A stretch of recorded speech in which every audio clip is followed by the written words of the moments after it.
Kami khawatir ada suap menyuap ya di proses pra peradilan ini. Saya juga sebagai seorang ibu, emang anak saya tidak bersalah.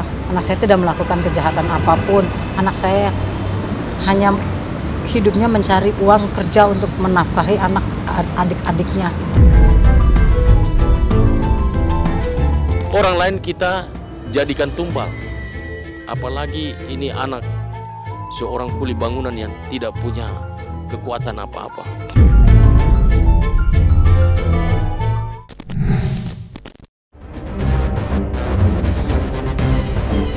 Menjelang sidang pra-peradilan, kemarin kuasa hukum Peggy Setiawan menyambangi kantor Komisi Pemberantasan Korupsi atau KPK. Kedatangan tim kuasa hukum Peggy ke KPK tidak lain agar KPK memantau jalannya proses persidangan pra-peradilan kasus dugaan tewasnya Vina dan Eki Cirebon, sehingga tidak terjadi tindak pidana korupsi, berupa penyuapan maupun gratifikasi yang dilakukan penyidik. Seperti diketahui, tersangka Peggy Setiawan akan menjalani sidang pra-peradilan pada Senin 24 Juni 2024. Adapun sidang pra-peradilan akan digelar di Pengadilan Negeri Bandung. Lantas, apa tanggapan KPK usai menerima permohonan dari kuasa hukum Peggy Setiawan untuk memantau jalannya persidangan pra-peradilan?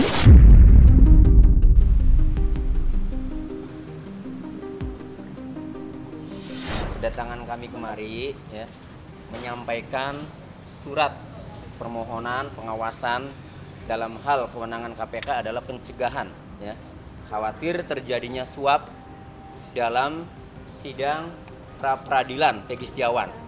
Kenapa kami sampaikan surat minta KPK agar mengawasi, memonitor aparat penegak hukum yang terlibat dalam proses persidangan pra-peradilan Peggy Setiawan ini?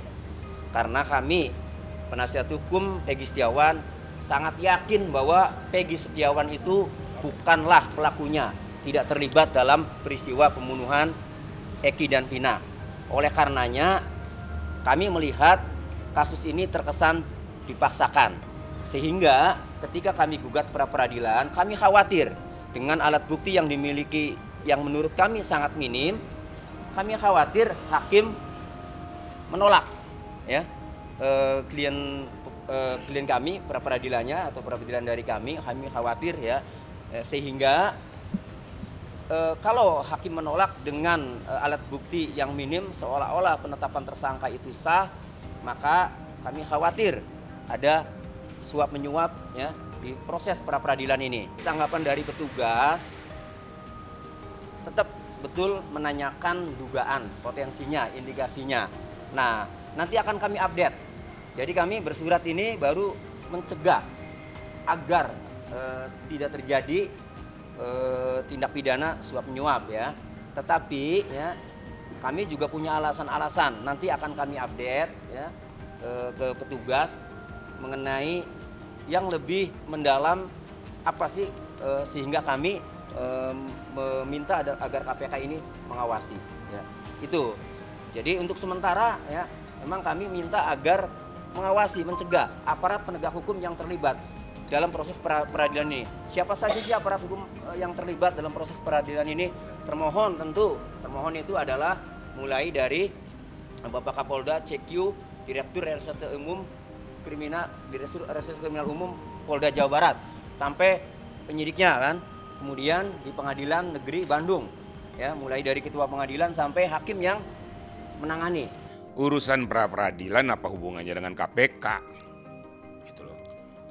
KPK hanya menelusuri apakah terjadi perbuatan tindak pidana, gratifikasi, suap yang dilakukan oleh penyelenggara negara. Kalau hanya untuk mengantisipasi, monggo-monggo saja, kasih informasi aja. Ada nggak aliran dananya, dari siapa, untuk siapa dilakukan. Ingat, bahwa pra-peradilan itu tidak melibatkan jaksa. Jadi jangan salah kaprah kita semua. Hakim pra-peradilan cuma hakim tunggal dan panitera yang meminta apa yang menjadi data permohonan pra-peradilan daripada pengacara berdasarkan permintaan kliennya. Nah, di situ kita uji materi. Apa kita mampu uji materi di situ mengatakan bahwa penetapan tersangka itu tidak sah? Itu nanti kita buktikan. Berikan data fakta, berikan bukti-bukti, berikan alibinya.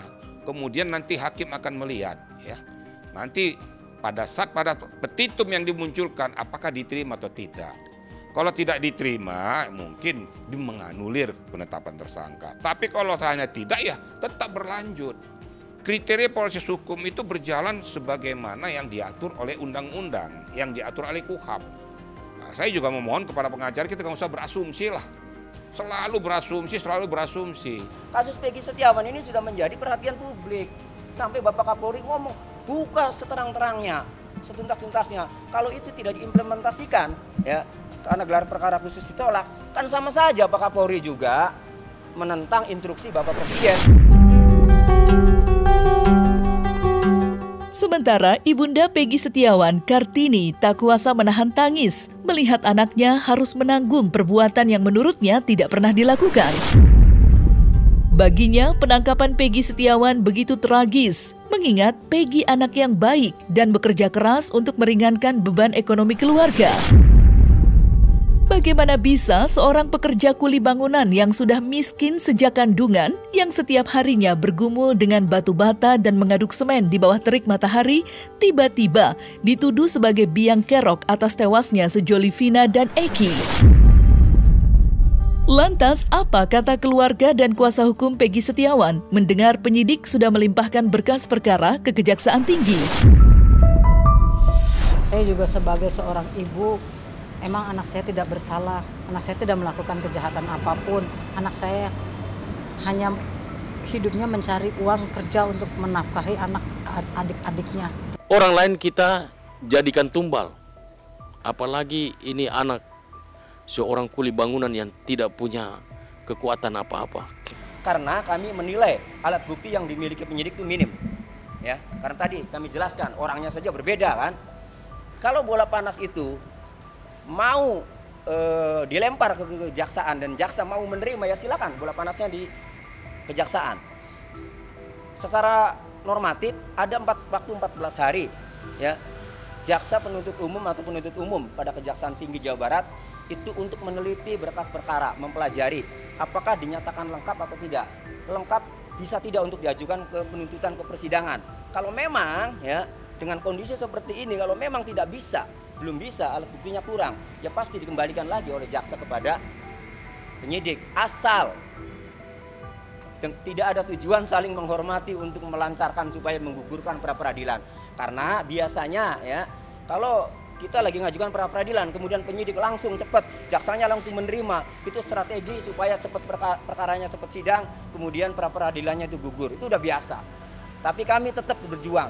Apapun yang tahap-tahap yang sudah dilalui ini tetap kami berjuang. Nah, sekarang kami hanya bisa berharap bahwa jaksa tolong dengan cermat, dengan teliti, periksa itu berkas perkara yang sudah dilimpahkan ke kejaksaan.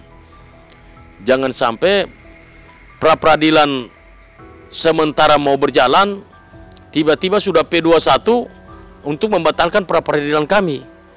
Nah, inilah kami minta media juga tolong kawal, masyarakat Indonesia tolong kawal, Bapak yang mulia Presiden Republik Indonesia Bapak Joko Widodo, Bapak yang mulia Bapak Prabowo Subianto Presiden terpilih, untuk tolong bantu anak seorang kuli bangunan yang lemah ini, yang tidak berdaya ini, sehingga dia bisa mendapat keadilan di negara Republik Indonesia yang kita cintai ini.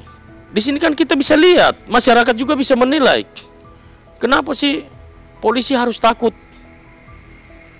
Jadi kalau polisi itu rasa benar,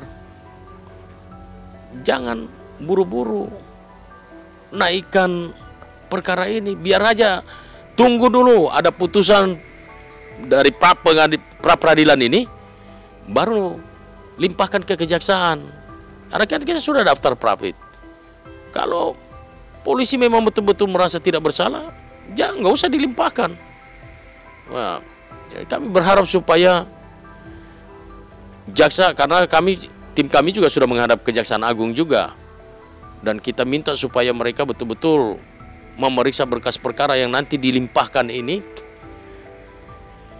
ke kejaksaan, yang sudah dilimpahkan ke Kejaksaan Tinggi ini dengan cermat dan teliti, sehingga tidak terburu-buru nanti mengatakan bahwa perkara ini sudah P21 dan siap untuk disidangkan. Saya juga berharap agar supaya nanti Pak Presiden Joko Widodo dan Pak Presiden terpilih Pak Prabowo Subianto memperbaiki sistem peradilan di Republik ini yang carut-marut seperti sekarang ini.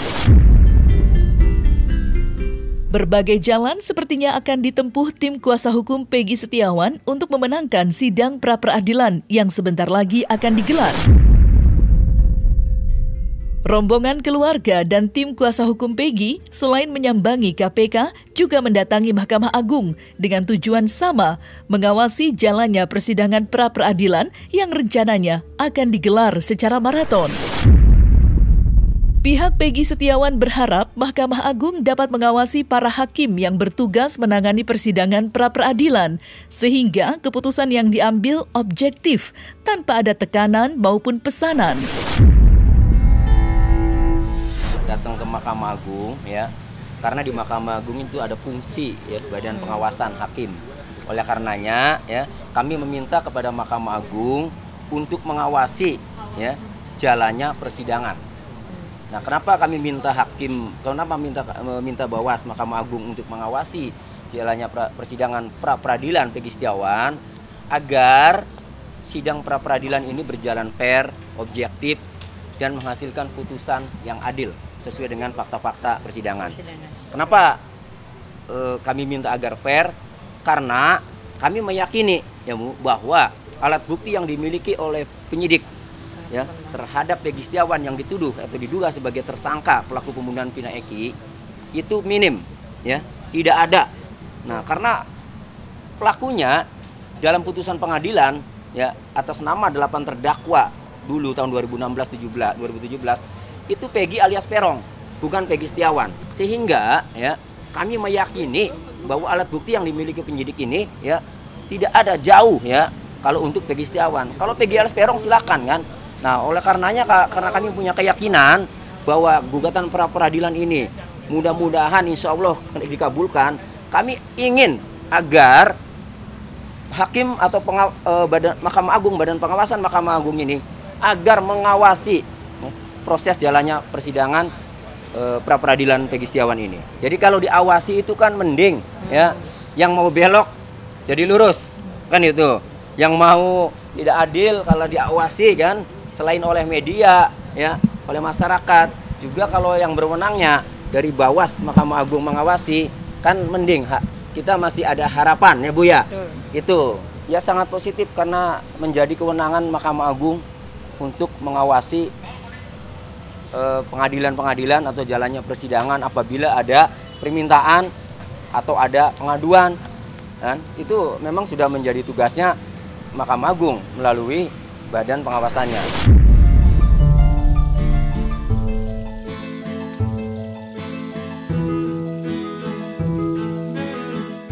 Nah, selesai sudah Cumi Lovers, saksikan terus Cumi Camp In-Depth, kabar lengkap, mendalam, dan akurat dari narasumber terpercaya.